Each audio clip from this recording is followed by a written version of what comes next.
કહે છે કે સુખ એ પોતાનું સ્વરૂપ અને પોતાનો સ્વભાવ છે. પોતાનું સ્વરૂપ એ સુખમય જ છે, એમાં દુઃખનો અંશ નથી અને એ જ એનો સ્વભાવ થઈ જાય છે. પણ પોતાનું સ્વરૂપ અને પોતાના સ્વભાવનો પોતાને ખ્યાલ નહીં હોવાથી એના પ્રકાશમાં આ ઇન્દ્રિયો દ્વારા જીવ જે સ્થૂળ વસ્તુઓ દેખે છે, જાણે છે, તે વસ્તુમાં એને સુખ ભાસે છે અને ભાસતો હોવાથી પછી એની માંગણી કરે છે કે મારે આવું જોઈએ અને માંગણી કર્યા પ્રમાણે એના પુણ્યના ઉદય એને પદાર્થ પ્રાપ્ત થાય છે. પણ તેથી એ સુખનું સાધન બનતો નથી. એ તો એની માન્યતાનું સુખ જ, અને તે માન્યતાના સમય પૂરતું જ મળે છે. મને લક્ષ્મી મળવાની હોય 2 કરોડ રૂપિયા તો મળે, પણ એના ટાઈમે જ મળે. એના ટાઈમ સુધી પાછી રે પુણ્ય પરવાડી જાય એટલે પાછી જતી રહે. પણ ખરેખર તો માન્યતા છે. અને કરોડ રૂપિયા મારી પાસે માન્યતા પ્રમાણે આયા, તેથી એ સમય મારી પાસે હોવા છતાં હું ચૂકી છું એવું સાબિત થતું નથી. પણ મારી માન્યતામાં જે હતું તે પ્રમાણે મને મળ્યું, પણ તેથી સુખી જેવું સાબિત થતું નથી. મારા પાર વગરના બીજા અનેક પ્રકારના દુઃખો હોઈ શકે. અને ખરેખર આ જે સુખ જે છે માન્યતાનું સુખ, એ તો માત્ર કલ્પના જ છે. શું છે? હકીકતનું નથી. જેમ દાખલો આપીએ આપણે, જેમ લક્ષ્મીનો દાખલો આપ્યો, એમ કોઈ ખાવાની વસ્તુનો દાખલો આપીએ. ખાવાની વસ્તુનો દાખલા તરીકે કોઈ વ્યક્તિ એવી હોય કે જેને પીઝા બહુ ભાવતો હોય અને જ્યારે પીઝા ખાય ત્યારે એને આનંદ આવે. બીજી વ્યક્તિ હોય એને પીઝા બિલકુલ ના ભાવે, અને છતાં કોઈ જગ્યાએ પાર્ટીમાં ગયા હોય અને પીઝા સિવાય બીજું કઈ વસ્તુ ના હોય અને પેલાને પીઝા આપે ના ભાવતો હોય એને, તો પણ વ્યવહારથી ખાવો પડે. કારણ કે નહીંતર વ્યવહારમાં ખોટું દેખાય. બધાને એક જ વસ્તુ આપતા તમે ના પાડો તો બીજું લાવે ક્યાંથી?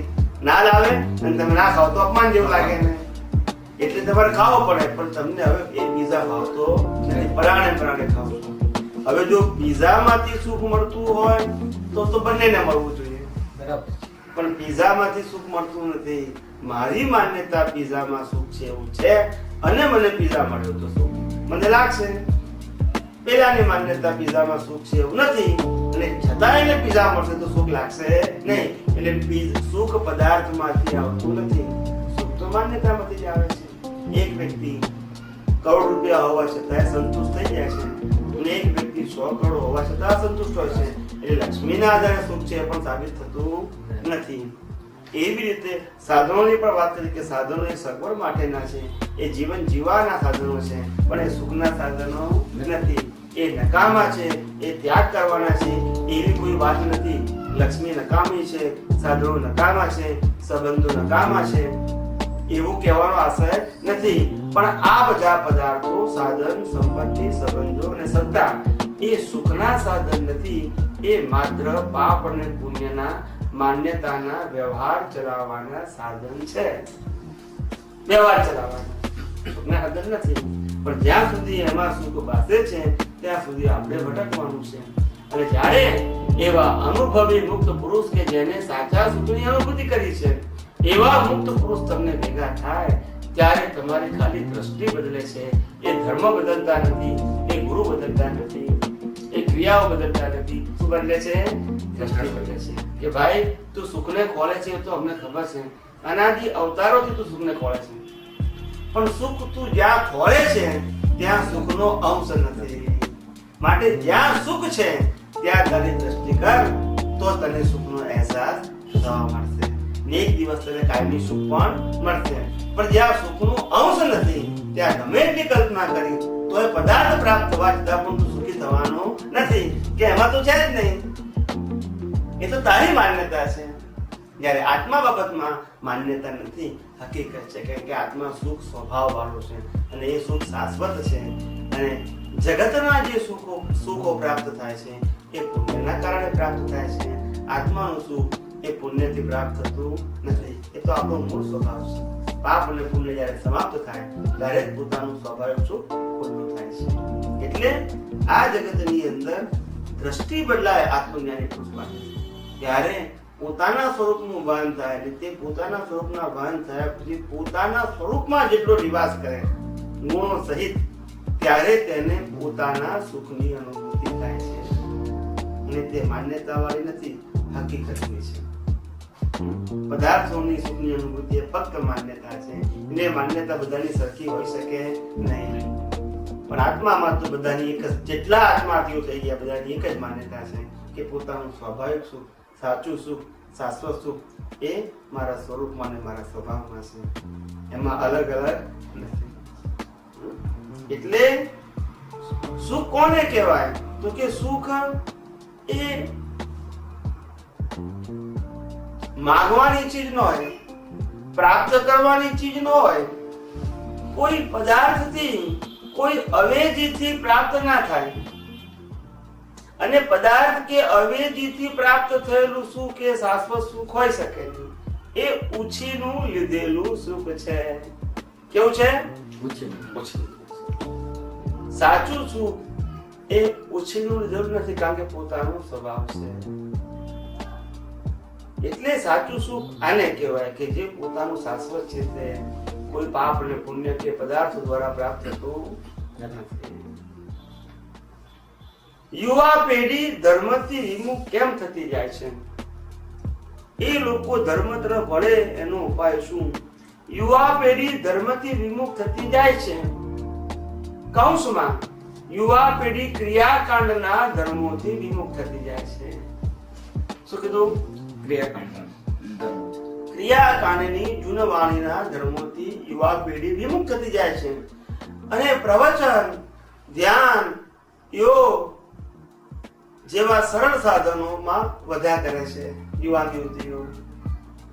કારણ કે દરેકને માનસિક શાંતિની જરૂર છે, પોતાના જીવનમાં આવેલા પ્રશ્નોના સમાધાનની જરૂર છે. એટલે જાય છે તો ખરો, પણ ક્રિયાકાંડ કરવામાં એ લોકોને રસ પડતો નથી. એટલે જ્યાં સાંભળવાનું છે, જ્યાં સમજવાનું છે, જ્યાં ધ્યાન કરવાનું છે, એવી બધી સરળ વસ્તુઓમાં એ આજનો યુવાન યુવતી વળેલા છે. તો ક્રિયાકાંડનો જે અનાદિકાળથી પરંપરાનો જે ધર્મ છે, તપ, જપ, ત્યાગ, પૂજા પાઠ, આરતી વગેરેમાંથી યુવાનો વિમુખ થતા જાય છે. એનું કારણ એક જ છે કે જે બધી ક્રિયાઓ કરે છે એ ક્રિયાઓ કરનારને શેના માટે કરે છે તે ખબર નથી, અને પોતાના બાળકોને તે વાત જીવન દરમિયાન સમજાઈ શકતા પણ નથી. એટલે બાળકોને તે બાબતમાં રસ આવતો નથી. હવે એ લોકો ધર્મ તરફ વળે એનો શું ઉપાય? તો કે વળે એવો શું ઉપાય છે? તો કે છે કે લોકોને, આવા યુવાનોને આ જગતની વાસ્તવિક વાતો સમજાવવા માટેના સેમિનારો યોજાય, સમારંભો થાય, મિલન સમારંભો થાય, આવી બધી કોન્ફરન્સો થાય અને એમાં આખું વિજ્ઞાન પીરસાય. એ વિજ્ઞાન નિષ્પક્ષપાતી હોવું જોઈએ. કોઈ ધર્મ, કોઈ સંપ્રદાય કે કોઈ વ્યક્તિના બીજ ઉપર ના હોવું જોઈએ. વ્યક્તિનું બીજ એટલે કે વ્યક્તિના માન્યતાના આધારે જ ચાલવાનું છે, એના બીજ ઉપર ના હોવું જોઈએ. તારે ચાલવાનું છે તો વિજ્ઞાનના બીજ ઉપર. વ્યક્તિ દ્વારા એ અનુભવી પુરુષ દ્વારા વિજ્ઞાન પ્રોજેક્ટ થાય, પણ તારે અનુસરવાનું છે વિજ્ઞાન દ્રષ્ટિથી. આવી રીતે જો નિષ્પક્ષપાતી રીતે હિન્દુસ્તાનમાં આવા યુવાન યુવતીઓના સેમિનારો થાય તો આજે પણ યુવાન યુવતીઓ આ બધી વાતો સાંભળવા, સમજવા તૈયાર છે. ખ્યાલ આવી ગયો? સાંભળવા અને સમજવા તૈયાર છે આજે પણ, નિષ્પક્ષપાતી રીતે. સમજાય છે ને?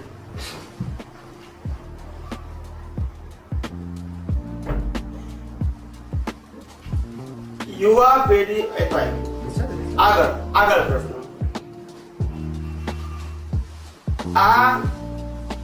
આ કાળમાં દોડાદોડી વાળા જીવમાં જેમાં લોકો પાસે સમય અને શક્તિ ઓછા છે, તો પરિણામલક્ષી ધર્મ કઈ રીતે થઈ શકે? પરિણામલક્ષી ધર્મ ત્યારે થઈ શકે કે જ્યારે એની પાસે પરિણામ વાળો યથાર્થ ધર્મ હોય, ધર્મ વાળી દ્રષ્ટિ હોય. તો આજે દ્રષ્ટિની ખામી છે. શેની ખામી છે? દ્રષ્ટિ. ક્રિયાની ખામી નથી. અત્યારે જે આપણને વ્યક્તિઓના વર્તન ઉપરથી, વાણી ઉપરથી એની ક્રિયાની ખામી જે દેખાય છે એ ખરેખર ક્રિયાની ખામી નથી. એ તો એના ઉદય કર્મ માત્ર છે. એમાં એનું પણ ચાલે એમ નથી. એટલે એ ખામીને આપણે ખામી કહેવા માંગતા પણ નથી, પણ દ્રષ્ટિની ખામી છે, યથાર્થ દ્રષ્ટિની ખામી છે. એ દ્રષ્ટિ બદલાય તો બહારની ગમે તેવી ક્રિયા હોય તો પણ આજે પોતે તેવા સંજોગોમાં પણ મુક્તતાની અનુભૂતિ કરવાનું સામર્થ્ય ધરાવે છે. દાખલા તરીકે અર્જુન મહાભારતના યુદ્ધમાં લાખો લોકોની હિંસા કરવાની એમાં છતાં પોતે આત્મ સ્વરૂપમાં રહી શકે અને એ જ અવતારે મોક્ષે જઈ શકે. એવી રીતે ભગવાન રામ પણ રાવણ સાથે યુદ્ધ કરે છે પોતાના ધર્મપત્નીને છોડાવવા માટે, અને છતાંય એ પોતે આત્મ સ્વરૂપમાં રહી શકે, હજારો વ્યક્તિઓની હિંસા કરવા છતાં એ જ અવતારે મોક્ષે જાય છે. એટલે ક્રિયા કેટલી હિંસક છે, કેટલી કલુષિત છે, કેટલી રાગદ્વેષ વાળી છે, એના આધારે એનો પુરુષાર્થ નક્કી થતો નથી. એનો પુરુષાર્થ એની દ્રષ્ટિથી નક્કી થાય છે. જેવી દ્રષ્ટિ એવી સૃષ્ટિ, જેવી ક્રિયા એવી સૃષ્ટિ નહીં. એટલે કે જે પરિણામ લક્ષી ધર્મ ક્યારે થાય તો કે એની દ્રષ્ટિ જો બદલાય તો એને પોતાને ભાન થાય કે આજે હું જે ભાવ કરું છું એનું ફળ કેવું આવશે. માટે આ ભાવ મારા માટે એકવાર થઈ ગયા હોય તો પણ ઉચિત ના હોય તો એ પોતે ભૂસી શકે નહીં. ભૂસી શકે છે પ્રતિક્રમણથી, ક્ષમાપનાથી ભૂસી શકે છે. કારણ કે એને સમજાયું ને, એકવાર મેં કોઈના માટે હિંસક ભાવ કરી નાખ્યો કે આ માણસ કેવો છે. જયારે મજબૂરી અત્યારે પૈસા લેવા આવ્યા, રોડ્યો, કગડ્યો, પગે પડ્યો, એટલે મેં પૈસા આપ્યા અને કીધું એને ક્યારે પાછા આપીશ તો કે 4-6 મહિના આપી દઈશ. ના જે 6 વર્ષ થયા તો આપતો નથી. એટલે આપણને એના માટે દ્વેષ થાય. શું થાય છે? દ્વેષ થાય છે. ત્યારે જ્ઞાની પુરુષ કહે છે કે એ દ્વેષ કરવો તારા માટે હિતકારી નથી. કેમ હિતકારી નથી? કારણ કે એ એના સંજોગાધીન છે. ભાઈ કેવો છે? સંજોગાધીન. જેમ તું પણ સંજોગાધીન છો એમ એ પણ સંજોગાધીન છે. મને દ્વેષ ના કરીશ, અને તને દ્વેષ થયો હોય એના માટે તું એને ભૂસી નાખજે, કારણ કે એ તારા માટે બંધનરૂપ થશે. પૈસા આપવા છતાંય દ્વેષ એ તારા માટે બંધનરૂપ થશે. એટલે જ્ઞાનીઓએ કહ્યું કે ભાઈ આ પરિણામલક્ષી ધર્મ જ્યારે જાગૃત થાય માણસને, ત્યારે એકવાર ભૂલ થઈ ગઈ હોય તો પણ એ સુધારી શકે છે. જ્ઞાની પુરુષે સ્પષ્ટ કીધું કે કોઈ પણ વ્યક્તિ એક્ઝામમાં બેઠી હોય ત્યારે કોઈ પણ સમયે કોઈ પણ પ્રકારના કરેક્શન કરી શકે છે. મેં અત્યારે એક્ઝામ આપવાની શરૂઆત કરી, 3 કલાકનું મારું પેપર છે, તો પહેલી 5 મિનિટમાં મેં એક જવાબ ખોટો લખ્યો તો છેલ્લી 5 મિનિટમાં હું સુધારી શકું. બરાબર છે? એટલે આપણે એક્ઝામમાં છીએ માટે એમ દરેક જીવ આ અવતારમાં અંદર નવા અવતારની એક્ઝામ આપે છે, અને એ એક્ઝામ જન્મથી મોત સુધીના સમયમાં આપે છે. એનો એક્ઝામનો પીરિયડ છે નેક્સ્ટ બર્થ માટેની. બહાર જે ભોગવે છે એ ગયા અવતારની એક્ઝામનું રિઝલ્ટ છે, અને અંદર જે નવું ચિત્રામણ કરે છે એ આગલા અવતારના બીજ રૂપે છે. એ એક્ઝામમાં 5 વર્ષની ઉંમરે કરેલી ભૂલ એ 95 વર્ષે પણ સુધારી શકે છે, જો જાગૃતિ હોય તો, પરિણામ લક્ષી દ્રષ્ટિ હોય તો, અંતર્મુખી દ્રષ્ટિ હોય તો. એટલે કોઈ પણ વ્યક્તિ પોતાના જીવનમાં જીવે છે ત્યાં સુધી પરિવર્તન લાવી શકે છે. કરેલા અવળા ભાવો પણ, કરેલા અવળા કર્મો પણ સુધારી શકે છે. ખ્યાલ આવી ગયો? એટલે આ એને લાભ થાય છે. એટલે આ ધર્મ કરવા માટે કોઈ વિશેષ પ્રકારના સમય શક્તિની જરૂર હોતી નથી. જે જગતના પદાર્થો મેળવવા પડે, જે દોડ ધામ કરવું પડે છે, દિવસ રાત તમારે કરવા પડે છે, એવું આ પુરુષાર્થ માટે એવું નથી. આ પુરુષાર્થ માટે માત્ર અંતર્મુખી થવાની જરૂર છે, અને જ્ઞાની પુરુષ પાસેથી યથાર્થ દ્રષ્ટિની જરૂર છે પુરુષાર્થ કરવા માટેની. બસ આ 2 વસ્તુ પ્રાપ્ત થાય તો તમને રિઝલ્ટ મળે છે. એટલા માટે કોઈ બાહ્ય પદાર્થોની જરૂર નથી. ત્રિમંત્ર કેમ બોલવો જોઈએ? ત્રિમંત્ર એ નિષ્પક્ષપાતી મંત્ર છે. અર્યંત નમો અર્યંતાણમ એટલે અર્યંત પરમાત્મા, પછી ઓમ નમો ભગવતે વાસુદેવ એટલે કે જે નરમાંથી નારાયણ થયા છે તે, ઓમ નમઃ શિવાય એટલે જેનું પોતાનું કલ્યાણ થઈ ગયું છે અને અનેકોને કલ્યાણ કરવું જેનું સામર્થ્ય છે એવા શિવ, ઓમ નમઃ શિવાય. આ ત્રણેય વ્યક્તિઓ આ જગતની અંદર શ્રેષ્ઠ છે. કેવી છે? શ્રેષ્ઠ છે. સમજાય ને? એટલે આ ત્રણેય વ્યક્તિઓના નમસ્કાર એ કોઈ વ્યક્તિગત નમસ્કાર નથી. ત્રિમંત્રમાં કોઈ પણ વ્યક્તિને વ્યક્તિગત નમસ્કાર નથી. ત્રિમંત્રની અંદર જે નમસ્કાર છે એ ક્વોલિટી ઓફ પર્સનને નમસ્કાર છે. જેનામાં આવી ક્વોલિટી છે એવા વ્યક્તિને મારા નમસ્કાર. એમાં નામ આવતું કૃષ્ણ ભગવાન ઓમ નમો ભગવતે વાસુદેવાય એટલે કૃષ્ણ નહીં, વાસુદેવ એ પદવી છે. વાસુદેવ વ્યક્તિનું નામ નથી. સમજાય છે? વાસુદેવ વ્યક્તિનું નામ નથી, વાસુદેવ પોસ્ટ છે. જેમ પ્રાઇમ મિનિસ્ટર પોસ્ટ છે એમ વાસુદેવ પોસ્ટ છે. એ પર્સનનું નામ નથી. પણ લોકોને એવું લાગ્યું કે વાસુદેવ એટલે કૃષ્ણ. એવું નથી. એવા 9 વાસુદેવ થઈ ગયા. કેટલા થઈ ગયા? એમાંના છેલ્લા તે આ કૃષ્ણ ભગવાન છે. એટલે એવા 9 થઈ ગયા. પણ વાસુદેવ એ ક્વોલિટી છે.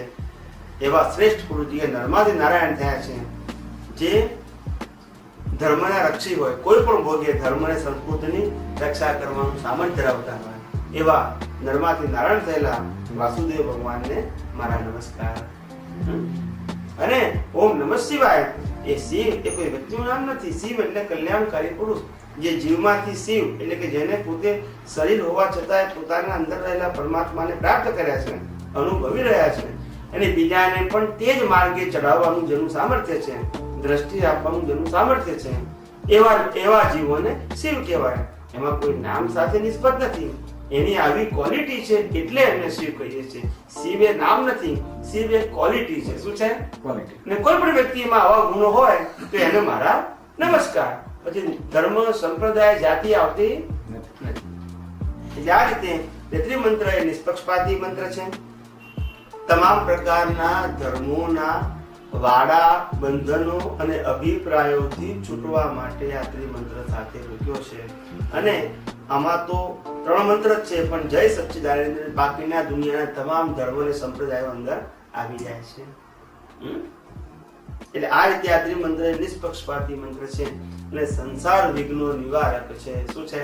સંસાર વિઘ્ન. આ સંસારમાં તમામ ધર્મના શાસન રક્ષક દેવી દેવતાઓ આ મંત્ર સાથે બોલવાથી આપણા ઉપર રાજી રહે અને આ સંસારના વિઘ્નોમાં આપણને સહાયક થાય. એટલે પક્ષપાતી ના હોય તો સહાયક થાય. પક્ષપાતી તો કેવું થાય? એક પક્ષના થાય, બીજા પક્ષના ના થાય. એટલે નિષ્પક્ષપાતી મંત્ર છે. હવે આ ચોથું પ્રશ્ન છે, દ્રષ્ટિ પ્રાપ્ત કરવા માટે ઉપાય શું? દ્રષ્ટિ પ્રાપ્ત કરવા માટે ઉપાય શું? તો કે છે પહેલું તો દ્રષ્ટિ શું છે એ સમજવું પડે. પહેલી વસ્તુ કે દ્રષ્ટિ એટલે કે જે અત્યારે હું આ જોઈ રહ્યો છું, જાણી રહ્યો છું, એ તો દ્રષ્ટિ મારી પાસે છે. ખ્યાલ આવ્યો? પણ હું જે નથી જાણતો, હું નથી સમજતો, નથી અનુભવતો એવું મારું જે સ્વરૂપ છે કે જેને હું શાસ્ત્ર પરિભાષામાં આત્મા કહું છું, એની અનુભૂતિ વાળો જો કોઈ પુરુષ હોય ને એ મને ભેગો થાય ત્યારે મને સાચી દ્રષ્ટિ પ્રાપ્ત થાય. એટલે કે દ્રષ્ટિ પ્રાપ્ત કરવા માટેનો ઉપાય શું? તો કે સાચી દ્રષ્ટિને પહેલા સમજવી જોઈએ અને સાચી દ્રષ્ટિને સમજ્યા પછી પ્રાર્થના કરો પરમાત્માને. તમે જેને માનતા હોય અને રામ, કૃષ્ણ, મહાવીર, શિવ, સ્વામિનારાયણ જેને માનતા હોય એને પ્રાર્થના કરો કે પરમાત્મા મારે આવી દ્રષ્ટિ પ્રાપ્ત કરવી છે, આપ તો સમર્થ છો, તો મને એવા પુરુષ આ અવતારમાં સદેહ મળે એવી હું આપને વિનંતી કરું છું. આપ મારી પ્રાર્થનાનો સ્વીકાર કરો. તો આ રીતે જે તે દેવી દેવતાઓને પણ આપણે જેને માનતા હોઈએ ભગવાન તરીકે, એ ભગવાન આગળ અત્યારે પ્રત્યક્ષ મળે એવા સમર્થ પુરુષ એવી પ્રાર્થના પણ કરી શકાય. સદેહ પ્રત્યક્ષ કેમ જોઈએ? સદેહ પ્રત્યક્ષ એટલા માટે જોઈએ કારણ કે પ્રત્યક્ષ ના હોય તો આપણે દ્રષ્ટિ આપે કોણ? આખી ચમત્કાર તો છે નહીં, આખી આશીર્વાદ નથી. દ્રષ્ટિવાન પુરુષ જ દ્રષ્ટિ આપી શકે. આજે શિક્ષક ના હોય તો વિદ્યાર્થીને કોણ શીખવાડે? ભૂતકાળમાં થઈ ગયેલા શિક્ષકો અત્યારના વિદ્યાર્થીઓને કેમ ના શીખવાડી શકે? એ તો ભૂતકાળમાં થયેલા એ ભૂતકાળમાં શીખવાડ્યું, અત્યારના શિક્ષકો અત્યારે શીખવાડે, ને આવતીકાલના શિક્ષકો આવતીકાલ શીખવાડશે. એટલે એમાં જે તે કાળે જે તે પ્રત્યક્ષ પ્રગટ આત્મજ્ઞાની પુરુષ હોય તે જ સમર્થ હોવાથી બીજાને પોતાના સ્વરૂપની દ્રષ્ટિ આપી શકે છે. કારણ કે તે દ્રષ્ટિવાન છે, શિવ સ્વરૂપ છે. કયા સ્વરૂપ છે? શિવ સ્વરૂપ છે. એટલે દ્રષ્ટિ આપવી એટલે શું? દ્રષ્ટિ આપવી એટલે કે સામેવાળી વ્યક્તિને ખરેખર કોણ છે તેનું ભાન કરાવવું. અને આ મનવચન કાયા અથવા તો મનવચન કાયાથી સાથે સંકળાયેલા સંજોગો અને સંજોગોની સાથે સંકળાયેલું આ સ્થૂળ જગત એ કયા આધારે ચાલે છે તે સમજાવવું. એટલે બે કામ છે. તું ખરેખર કોણ છું તે સમજાવવાનું, અને આ તું જે માનતો હતો કે આ હું દેહધારી કે નામધારી છું એ ખરેખર કયા આધારે ચાલે છે, અને એના આધારે સંકળાયેલા સંબંધો પણ કયા આધારે છે, અને સંબંધો સાથે સંકળાયેલું આ જગત જે સ્થૂળ જગત જે દેખાય છે એ કયા આધારે ચાલે છે. આ બે સમજાવવાનું કામ આત્મજ્ઞાની પુરુષનું છે. ખાલી એકલું આત્મા નહીં, એકલું આત્મા સમજાય તો આ ના સમજાય, આ સમજાય તો પેલું ના સમજાય. ખ્યાલ આવી ગયો? એટલે બે સમજવું પડે ત્યારે વ્યક્તિની અંદર વિતરાગ દશા પ્રગટ થાય. તે સિવાય થાય નહીં. કેવળ આત્મા છું તેવું જાણવાથી વિતરાગ દશા પ્રગટ ના થાય. સામે આ જગત કેમનું ચાલે છે જાણો તો તમને ખ્યાલ આવે કે ભાઈ આવું કર્યું. પછી ખ્યાલ આવે કે આ તો ઉદય કર્મને આધીન છે, આ તો પોસ્ટમેન છે, મારા ઉદય કર્મને આધીન કરે છે, માટે નિમિત્ત છે એટલે નિર્દોષ છે. એમ જાણે તો એને વિતરાગતા ઉત્પન્ન થાય અને એની અંદર રહેલા પરમાત્માને પણ પોતાના પરમાત્મા દ્રષ્ટિથી જોઈ શકે. આ વિજ્ઞાન ના હોય, કેવળ હું આત્મા શું ખ્યાલ આવે તો પણ એને આત્મ કેવળ જ્ઞાન થઈ શકે નહીં. અથવા એને આત્મજ્ઞાન કહેવાતું પણ નથી. શબ્દ જ્ઞાન કહેવાય, પ્રાઇમરી જ્ઞાન કહેવાય, પણ આત્મજ્ઞાન ના કહેવાય. બંને જ્ઞાન જોઈએ. શું કીધું? આ જગતનું પણ જ્ઞાન જોઈએ અને પોતાના સ્વરૂપનું જ્ઞાન જોઈએ. બંને જ્ઞાન સૈદ્ધાંતિક જોઈએ. કેવા જોઈએ? સૈદ્ધાંતિક. એફએઝેડ ના ચાલે, ગોળ ગોળ ના ચાલે, જેનો તાળો ના મળતો હોય એવું ના ચાલે. અને સિદ્ધાંત એવો હોવો જોઈએ કે જીવ માત્ર માટે સરખો લાગુ પડે. કેવો લાગુ પડે? એમાં ધર્મ, સંપ્રદાય, જાતિ કશું વચ્ચે આવે એવા સિદ્ધાંતો જેને આત્મસાત કર્યા છે એવા જ્ઞાની પુરુષ આપણને ભેગા થાય અને એ જ સિદ્ધાંતો આ જગતના આપણને સમજાવે અને સાથે સાથે પોતાના સ્વરૂપનું ભાન પણ કરાવે. એવા મુક્ત આત્મજ્ઞાની પુરુષ ભેગા થાય ત્યારે વ્યક્તિનું કામ થાય. ત્યારે એના મોક્ષ માર્ગની, મુક્તિના માર્ગની શરૂઆત થાય. એ પહેલા શરૂઆત થતી એટલે જ્ઞાન આપવું એ કોઈ પ્રોસેસ છે? જ્ઞાન આપવું એ પ્રોસેસ છે ખરી અને પ્રોસેસ નથી એ ખરી. આપવાની પ્રોસેસ ઉદય કર્મને આધીન છે. શું કીધું? ઉદય કર્મને આધીન. હા. અને અનુભવવાની પ્રોસેસ પુરુષાર્થને આધીન છે. બરોબર. શું કીધું? આપવા લેવાની જે પ્રોસેસ છે એ ઉદય કર્મને આધીન છે. સંજોગો તો ભેગું થાય ના ભેગું થાય, પણ અનુભવવાની પ્રોસેસ છે ને એ તો પુરુષાર્થ છે. એ ઉદય કર્મને આધીન નથી. એટલે એ સ્વતંત્ર છે. પેલી સ્વતંત્ર, ઉદય કર્મને આધીન એટલે પરતંત્ર. સમજાય છે? જ્ઞાની પુરુષ की पहचान क्या है? એની ઓળખાણ શું છે જ્ઞાની પુરુષની? જ્ઞાની પુરુષની ઓળખાણ તો આપણે આગળ કહી દીધી કે ભાઈ જે પોતે મન વચન કાયા સાથે હોવા છતાં મન વચન કાયાથી મુક્ત રહેતા હોય, કસાયોના માંસ સાજનમાં પણ નિષ્કસાઈ હોય, અને આ પ્રવૃત્તિઓ અને પ્રકૃતિઓની વિવિધતામાં પણ પોતે નિરંતર બધી પ્રકૃતિઓમાં પરમાત્માના દર્શન કરતા હોય અને બીજાને પણ એ જ પરમાત્માનું દર્શન કરાવવાનું જેનું સામર્થ્ય હોય અને આ પ્રકૃતિ કયા આધારે ચાલે છે એ સમજાવવાનું પણ જેનું સામર્થ્ય હોય, એવા જ્ઞાની પુરુષને સાચા જ્ઞાની પુરુષ કહેવાય. શાસ્ત્ર જ્ઞાની અને આત્મજ્ઞાનીમાં ફરક શું છે? શાસ્ત્ર જ્ઞાની અને આત્મજ્ઞાનીમાં ફરક શું છે? શાસ્ત્ર જ્ઞાની એટલે જે શાસ્ત્રો વાંચે છે, શાસ્ત્રો સમજે છે અને બીજાને શાસ્ત્રો સમજાવે છે, એનું નામ શાસ્ત્ર જ્ઞાની કહેવાય. એ શાસ્ત્ર જ્ઞાનીને અનુભવ જ્ઞાન નથી. એનો બધો રેફરન્સ ખાલી સબ્જેક્ટનું શાસ્ત્ર હોય. શું હોય? એ સબ શાસ્ત્રની બહારની વાત સ્વીકારે પણ નહીં અને શાસ્ત્રની બહારની વાત કરે પણ નહીં. એ કહેશે કે જે કહું છું એ બધું આમાંથી જ કહું છું. સમજાય છે? જ્યારે આત્મજ્ઞાની પુરુષો એ શાસ્ત્રમાંથી ના બોલે, આત્મજ્ઞાની પુરુષો અનુભવમાંથી બોલે અને એ જે બોલે એનાથી શાસ્ત્ર બને. એ જે બોલે એનાથી શાસ્ત્ર બને. પણ એ શાસ્ત્રમાંથી બોલે, એ અનુભવમાંથી બોલે. એટલે એનું મૌલિક હોય. કેવું હોય? પેલાનું મૌલિક ના હોય, તેનું શાસ્ત્રના આધારે હોય. આજે દાદા ભગવાન જે બોલ્યા એ અનુભવના આધારે બોલ્યા. હવે આપણે આપતવાળનું બોલીએ તો એ શાસ્ત્ર જ્ઞાન કહેવાય. શું કહેવાય? એનું એ અક્ષર બોલીએ ને તો પણ શું કહેવાય? આપણા માટે શાસ્ત્ર જ્ઞાન છે. આપણું અનુભવનું બોલીએ મૌલિક તો બીજાના અસર કરે, નહીતર અસર કરે. સાંભળવું ગમે, કર્ણપ્રિય તો બધાનું હોય. રામની વાતો કર્ણપ્રિય હોય, કૃષ્ણની વાતો હોય, મહાવીરની વાતો બધાને ગમે. સાંભળવું એક બીજી વસ્તુ છે અને પોતાના જીવનની અંદર અનુભવ કોઈ બીજી વસ્તુ છે. એટલે અનુભવ ત્યારે થાય કે અનુભવી પુરુષની વાણી હોય તો જ અનુભવ થાય અને તો જ આપણે પ્રાપ્ત થયેલી દ્રષ્ટિ ઓર વર્ધમાન થાય. શાસ્ત્ર જ્ઞાનીઓથી દ્રષ્ટિ વર્ધમાન ના થાય. શું ના થાય? પ્રાપ્ત થયેલી હોય તે વર્ધમાન ના થાય.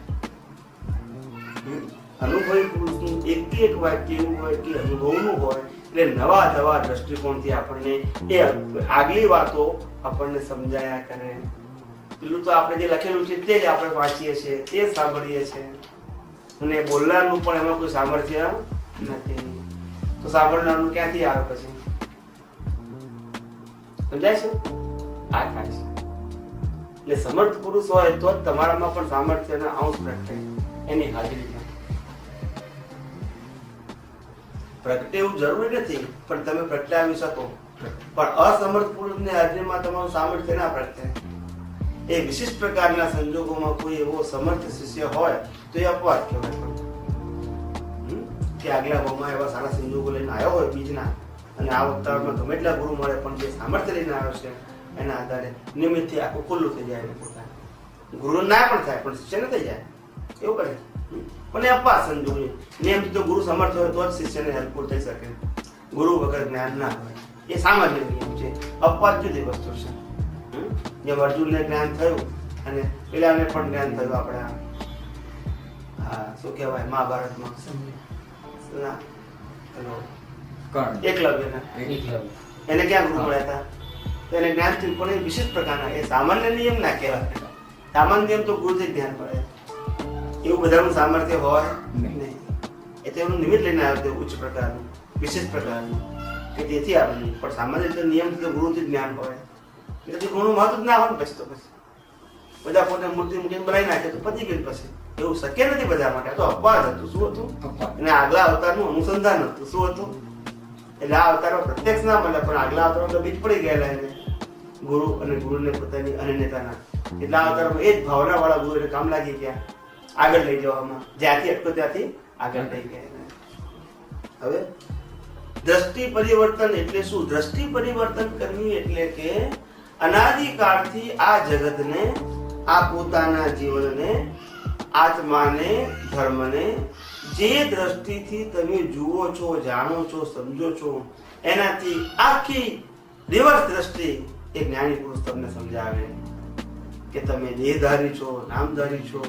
ત્યારે સમજાવે કે ના, તમે તો આત્માથી છો, તમે તો પોતે આત્મા છો. તમે આ મનોચંકાય તમે ચલાવો છો તો કે ના, તમે નથી ચલાવતા. આ તો વ્યવસ્થિત શક્તિ ચલાવે છે. આ તમારું જીવન કર્મના આધારે છે, તમારા આધારે નથી. અને તમારું પોતાનું મૂળ સ્વરૂપ છે એ કર્મના આધારે નથી અને માટે વ્યવસ્થિત ચલાવતી નથી પણ એ સ્વતંત્ર છે. તમે જે સુખ મેળવવા માંગો છો સુખ સાધનોમાં નથી, સંપત્તિમાં નથી, સંબંધોમાં નથી, પણ તમારા સ્વરૂપ અને સ્વભાવમાં છે. એટલે આવી રીતે આ જ્ઞાની પુરુષ છે એ તમારી દ્રષ્ટિ પરિવર્તન કરી અને તમારા જ સ્વરૂપની અનુભૂતિ કરાવે છે. એટલે અનુભૂતિના માર્ગ ઉપર મૂકી દે છે. જ્ઞાની પુરુષ ક્યારેય કોઈનો ધર્મ પરિવર્તન ના કરે, કોઈના ગુરુ પરિવર્તન ના કરે, કોઈની ક્રિયા પરિવર્તન ના કરે, ફક્ત દ્રષ્ટિ પરિવર્તન કરે. એટલે જેવી દ્રષ્ટિ એવી સૃષ્ટિ ઉત્પન્ન થાય. બાકી બધું એઝ ઇટ ઇઝ હોય, એમાં હાથ નાખે નહીં. એટલે દ્રષ્ટિ પરિવર્તન કરે. શું દ્રષ્ટિ પરિવર્તનથી મોક્ષ પ્રાપ્ત સંભવ છે અને કઈ રીતે સમજાવો? હા, દ્રષ્ટિ પ્રાપ્ત પરિવર્તનથી મોક્ષ સંભવ છે, પણ દ્રષ્ટિ પરિવર્તન એ બિગિનિંગ છે. શું છે? એન્ડ નથી. એ દ્રષ્ટિ પરિવર્તન એટલે કે મોક્ષ માર્ગે જવા માટેનું બીજ જ્ઞાન. પણ એ બીજ જ્ઞાન પછી સાચા પુરુષાર્થની શરૂઆત થાય છે.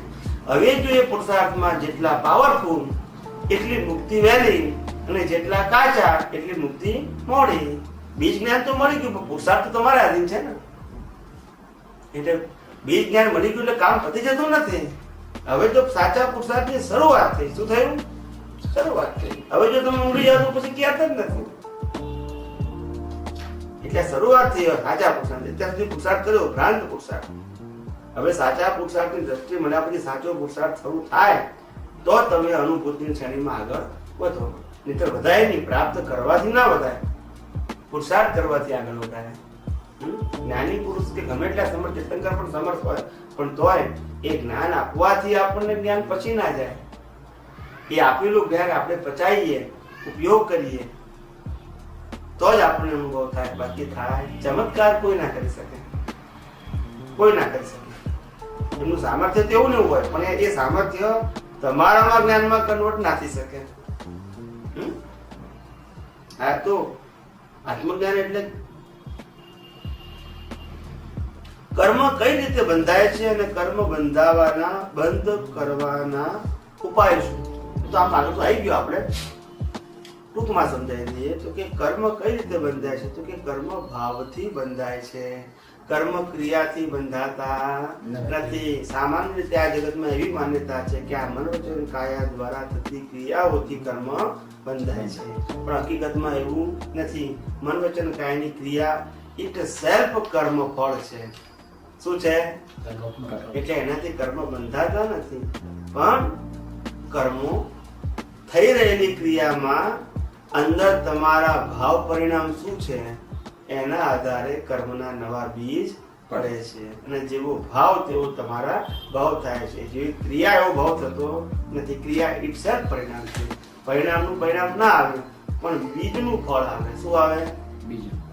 એટલે આજે તમારા પરિણામ ભોગવતી વખતે અંદર કેવા ભાવ છે એના આધારે નવા કર્મોનું સર્જન થાય છે.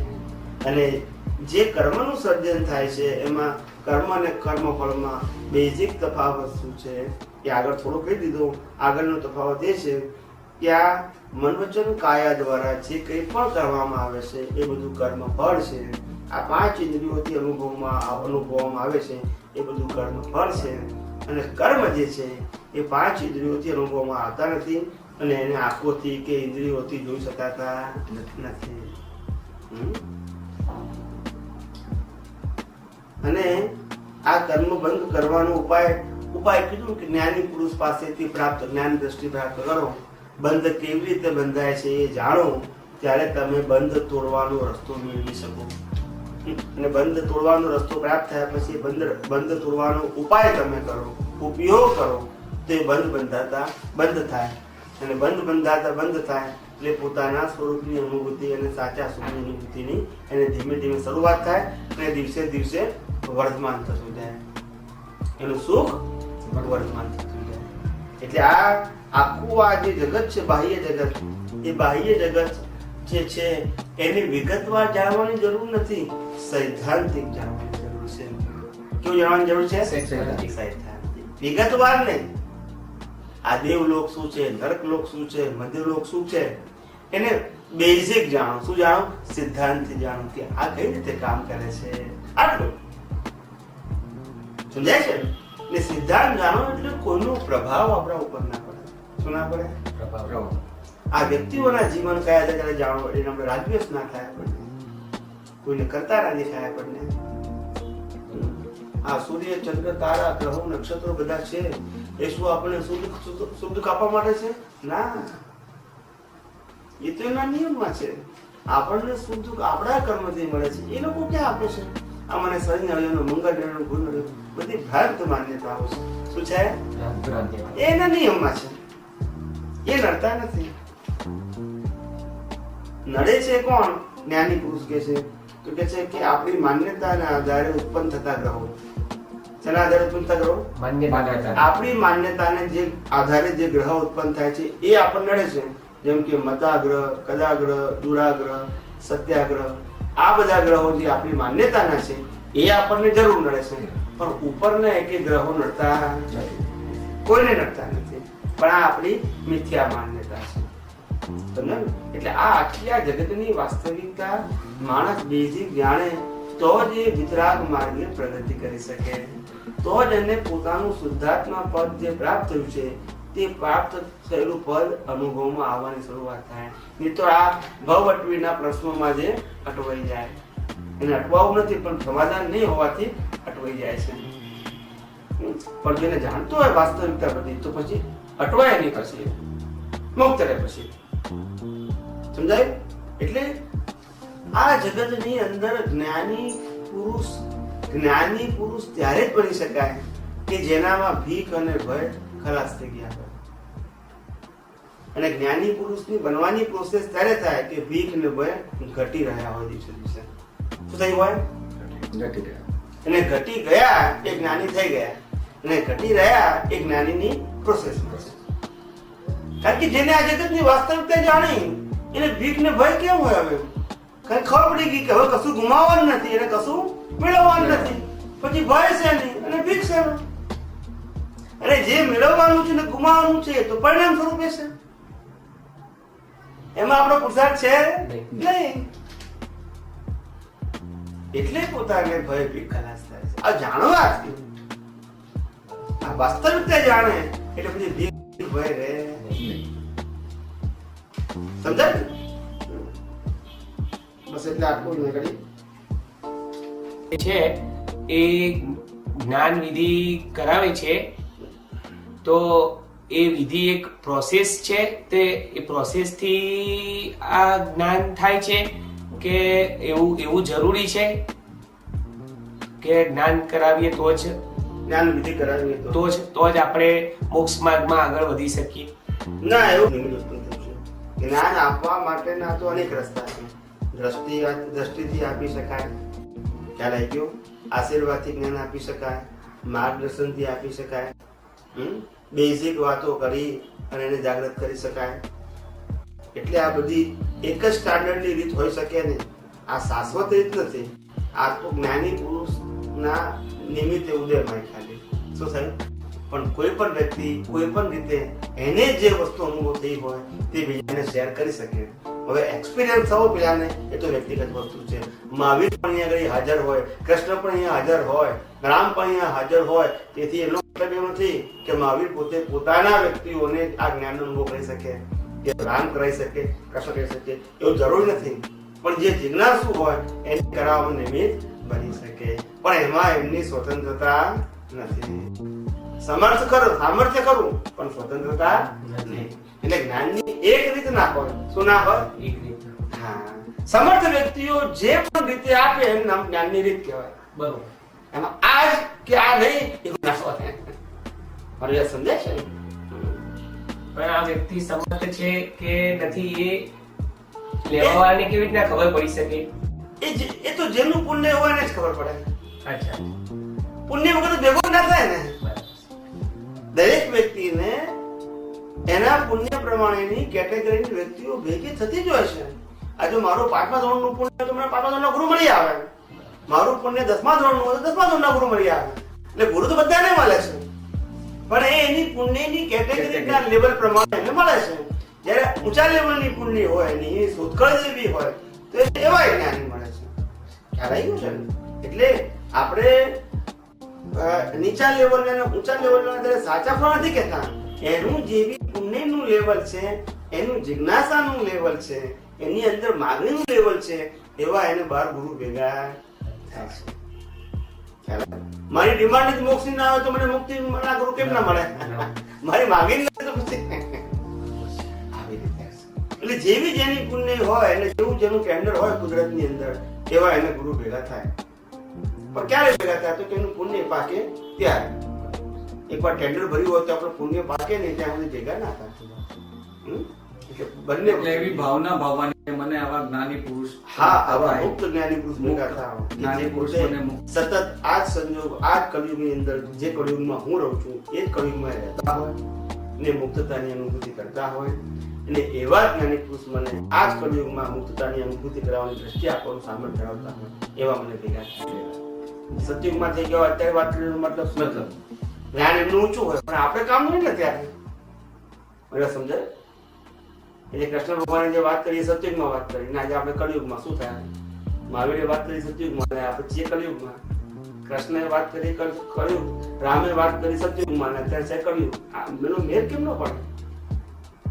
આજે જનરેશન ગેપની અંદર બાપાની ઉંમર તમારે 50 વર્ષની હોય અને છોકરાની ઉંમર 25 વર્ષની હોય તો જનરેશન ગેપમાં એકબીજાને સમજી શકતા નથી. આ 25 વર્ષના ગેપમાં જો વાત ના સમજાતી હોય તો આ 5000 વર્ષના ગેપમાં કે 2500 વર્ષના ગેપમાં કેવી વાત સમજાય છે? 25 વર્ષનો જીવતો છોકરો આવ્યો બેઠો છે એની વાત બાપા સમજતા નથી અને પેલું 2500 વર્ષ પહેલા છાપેલી પુસ્તકને સમજવા બેઠા છે એમની સમજાય છે.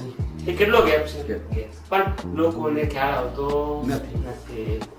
આ તો બધું શ્રદ્ધાથી ચાલે છે. ચાલે છે શ્રદ્ધા. મેં ગાડી પાસે શ્રદ્ધાથી સંસાર ચાલ્યા કરે અને સિદ્ધાંતથી સંસાર સફળ થાય.